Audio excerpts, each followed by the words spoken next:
Vamos aproveitar e conversar a partir de agora, Paula Litaif, com o advogado Cândido Neto, que desde o primeiro momento que a gente tem pedido que ele venha aqui, ajudar a esclarecer parte dessa situação aos olhos de um advogado enquanto sua defesa para o seu cliente, ele não tem se negado. Advogado Cândido Neto, muito obrigado pela participação do senhor aqui na Rádio Diário. Bom dia. Bom dia a todos. Bom dia, Patrick, Paula e demais presentes. Nós temos nos prontificado a acompanhar esse caso e dar os esclarecimentos que a sociedade merece. E a gente lembra também que o mesmo convite tem sido feito ao senhor delegado Paulo Martins desde a primeira vez. Um convite foi feito, ele não quis. Outro convite foi feito para ele vir aqui na rádio, ele também não quis. Um outro convite foi feito via Secretaria de Segurança Pública. Eu acredito, Patrick, que tem uma nota ao final da entrevista com o doutor Cândido Honório. A gente vai poder ler a nota da SSP sobre esse assunto. E ele também não quis vir aqui. O espaço continua aberto para que ele explique para a gente essa situação enquanto o delegado que preside o inquérito. Paula. Doutor, nós falávamos agora sobre a, vamos dizer, inocência do seu cliente. Vamos focar aqui no José Edivandro de Souza Júnior, que estava, vamos contextualizar para quem ainda não está lembrado do caso, que estava ali no dia 29 de setembro, numa festa na casa do Alejandro, que é um enteado do prefeito de Manaus, Arthur Neto, e que no momento de uma invasão, segundo os depoimentos, ele se trancou no banheiro para se esconder e tudo mais. E após isso, houve aí a retirada do engenheiro de dentro da casa, do condomínio, e aí as câmeras mostram isso, e no dia seguinte ele foi encontrado morto. Durante 2 meses eu vim aqui na rádio reiterando que não havia provas contra o seu cliente. E agora, no inquérito entregue ao Ministério Público, foi comprovado isso pelo delegado. E os 2 meses que ele passou preso, como é que ficam? Na verdade, está muito comprovado aí o dano, né, que foi causado, não só a imagem, mas o fato de ter ficado preso por todo esse período, né? Então, o que nós precisamos entender? É prematuro falar em culpa, assim como é prematuro também falar em inocência. A despeito do inquérito policial ter sido relatado, o Ministério Público, que é o titular da ação penal, quando ela é pública, incondicionada, como é o caso, é ele quem vai dizer... vai se manifestar ele através de uma denúncia. Ou não o relatório Isso, através de uma denúncia ministerial, ele vai ali imputar a quem de direito, né, a quem ele entender os crimes, né, os fatos que estão relacionados a essa investigação. Tá? Então, o Ministério Público ele pode entender de forma diversa do que entendeu o delegado de polícia. Mas o que nós temos que analisar, o que temos que ponderar, é que desde o início nós temos falado que esse caso ficará conhecido como um caso em que vítimas e testemunhas ficaram presas durante toda a investigação policial. E o grande questionamento é o seguinte: havia necessidade dessa prisão? Há necessidade de prender alguém que ainda não foi considerado culpado, ou quando não há, pelo menos, indícios suficientes da participação dessa pessoa num crime? Esse é o grande questionamento. Bem, advogado, ainda há pouco a gente falava sobre a situação de quem tem a vida totalmente destruída nas redes sociais por chamados juízes, né, das redes sociais. E uma pessoa dessa depois já tem um emprego ameaçado, já não consegue sair para o ir e vir por aí, porque já foi pintada uma imagem que não é a verdadeira. Como é que está o seu cliente nesse aspecto aí? Ele está tranquilo? Como é que ele está? É como eu disse, o prejuízo é incalculável, né? Mas ele tem conversado com o senhor sobre isso? Ainda que ele tenha sido solto, ainda que a princípio não se vislumbre... O nome dele não esteja indiciado no inquérito apresentado ao MP, né? Ele não foi... no relatório do inquérito, né, o delegado informa que não há indícios suficientes de autoria em relação a ele e em relação ao Magno. Mas ainda assim... a imagem dele foi muito prejudicada, né? Então não há como não ser comprovado esse dano que foi causado à imagem, né? E não só a imagem, mas o fato de você ficar preso durante 60 dias ou quase 60 também, dias, né? O impacto emocional é muito forte, né? Então tudo isso tem que ser levado em consideração. Daí os questionamentos que nós fizemos agora aqui no programa.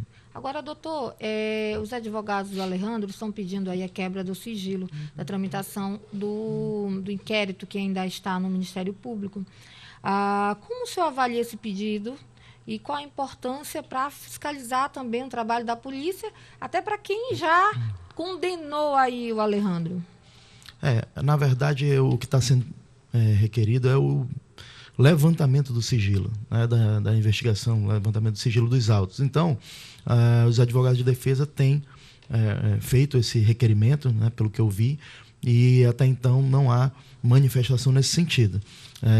Eu penso que uma transparência diante dessa investigação é salutar, né? A sociedade precisa entender o que está acontecendo, precisa saber, a sociedade quer explicações, e eu penso que isso seria uma boa medida, o levantamento do sigilo dos autos. Agora, doutor, dentre os argumentos dos advogados do Alejandro para pedir aí a transparência da tramitação da investigação, no caso Flávio, estão os vazamentos seletivos. Parece que só se vaza aquilo que é de interesse da polícia e muitas vezes as pessoas distorcem, levam para programas aí sensacionalistas e criam aí em torno da imagem dos suspeitos toda aquela acusação da sociedade, comprometimento até mesmo da opinião pública. Como o senhor avalia essa questão dos vazamentos seletivos pela polícia? Não, isso é um absurdo, né? Isso num Estado democrático de direito, isso não pode ser tolerado. Então, eu penso que até por esse motivo, né, é uma boa justificativa, na minha opinião, para que sejam levantados aí o sigilo dos autos, na minha visão. Acha que isso vai ser levantado ou não? Aí depende do entendimento do magistrado ou da magistrada. Mas já se pediu isso, né? Já foi pedido, e agora nós estamos aguardando aí, na verdade, os advogados de defesa das partes, né, do Alejandro. Eu não pedi, particularmente, eu não fiz esse requerimento porque não vislumbrei essa necessidade.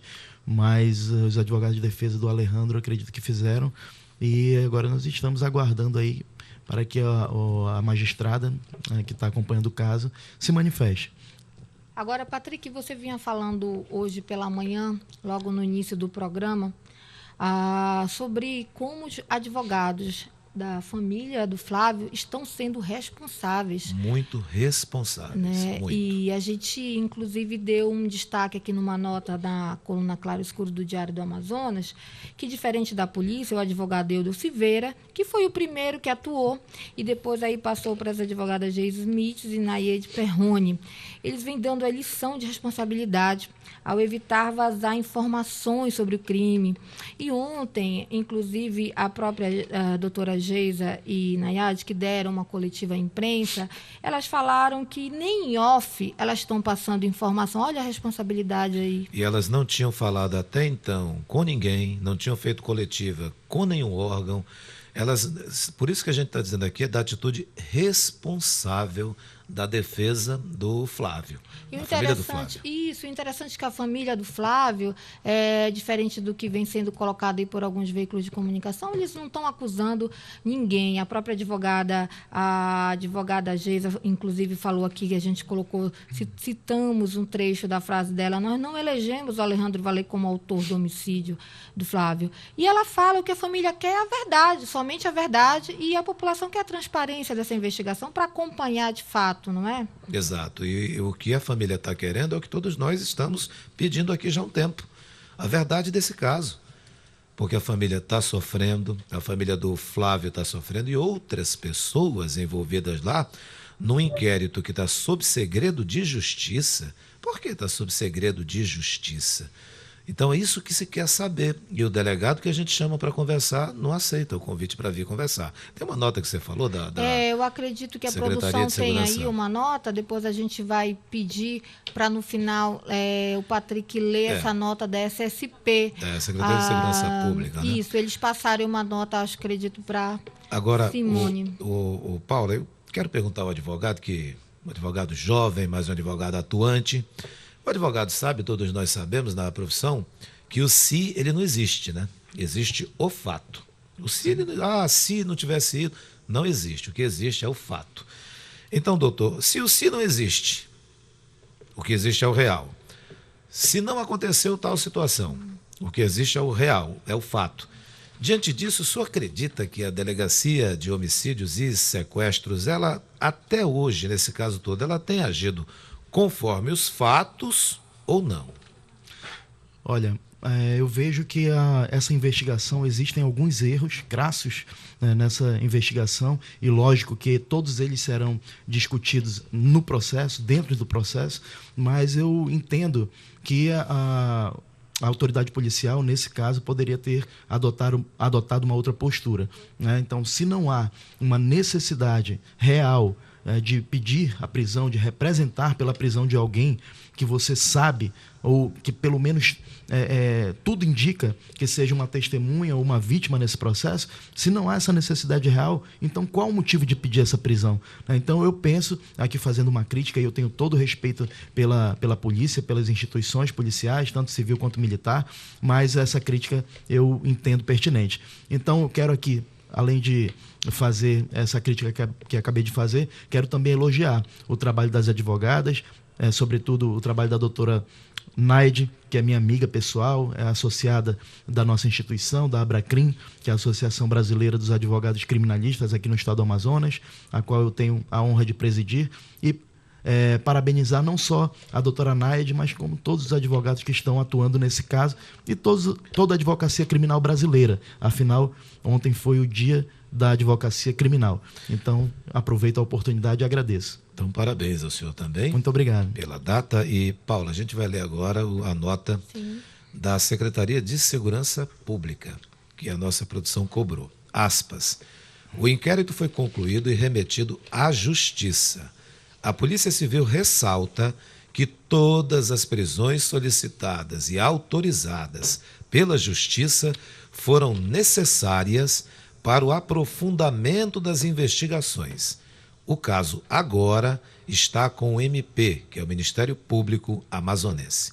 Fecha aspas. Patrick, que a gente espera que esse mesmo empenho, e não desmerecendo o caso Flávio, que foi uma tragédia, né, não só para a família, mas para todos os amigos, todos que acompanham, mas a gente espera que esse mesmo empenho aí da polícia, ela siga em outros assassinatos que estão aí. Que não são poucos, né? Que não são poucos, aí mais de 5 por dia, que devam ser aí elucidados também, né, Patrick? É isso aí. Advogado Cândido Honório Neto, muito obrigado por sua participação aqui com a gente. Eu que agradeço, estamos às ordens, um bom dia. Obrigada, doutor. Paula Littafel, agradecendo também você ter ficado aqui conosco até o momento. Sim, obrigado. Sim, eu agradeço, e também a gente já deixa aqui em aberto para a gente voltar amanhã para falar mais sobre política e economia. É isso aí. E o espaço continua aberto ao senhor delegado Paulo Martins, da Homicídios e Sequestros, para conversar conosco aqui.